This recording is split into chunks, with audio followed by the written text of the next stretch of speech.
ধন্যবাদ মাননীয় সভাপতি, আমাকে বক্তব্য দেওয়ার সুযোগ করে দেওয়ার কারণে। মাননীয় সভাপতি, বিজ্ঞ বিচারক মণ্ডলী এবং উপস্থিত সকলকে জানাই সাদর সম্ভাষণ।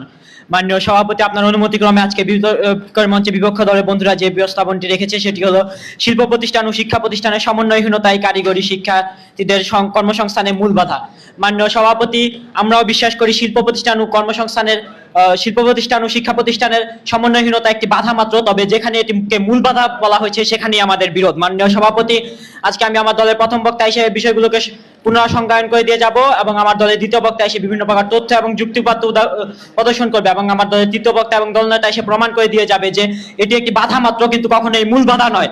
মাননীয় সভাপতি, আমি যে সকল বিষয়গুলো সংজ্ঞায়নের ক্ষেত্রে যে সকল বিষয়গুলোকে প্রাধান্য দিব সেগুলো হলো শিল্প প্রতিষ্ঠান বলতে কি বোঝানো হচ্ছে। মাননীয় সভাপতি, শিল্প প্রতিষ্ঠান এমন একটি প্রতিষ্ঠান যেটির মূল লক্ষ্য হলো তা লাভবান হওয়া বা লাভ করা।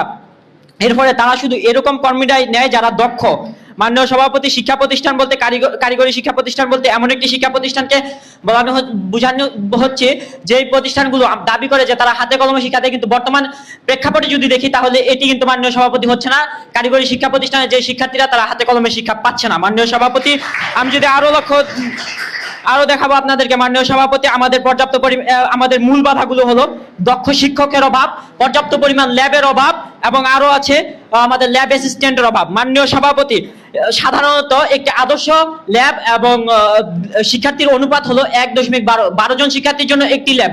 মাননীয় সভাপতি, আমাদের প্রেক্ষাপটটা দেখুন, 50 জন থেকে 80 জন শিক্ষার্থীর জন্য একটি ল্যাব আছে। মাননীয় সভাপতি, আরো দেখাবো মাননীয় সভাপতি, গত 15 বছর যাবত কোন শিক্ষক নিয়োগ হয়নি। মাননীয় সভাপতি, এই শিক্ষা প্রতিষ্ঠান কারিগরি শিক্ষা ব্যবস্থায় গত 10-15 বছর যাবত শিক্ষক নিয়োগ হয় না। মাননীয় সভাপতি, দক্ষ শিক্ষকের অভাব।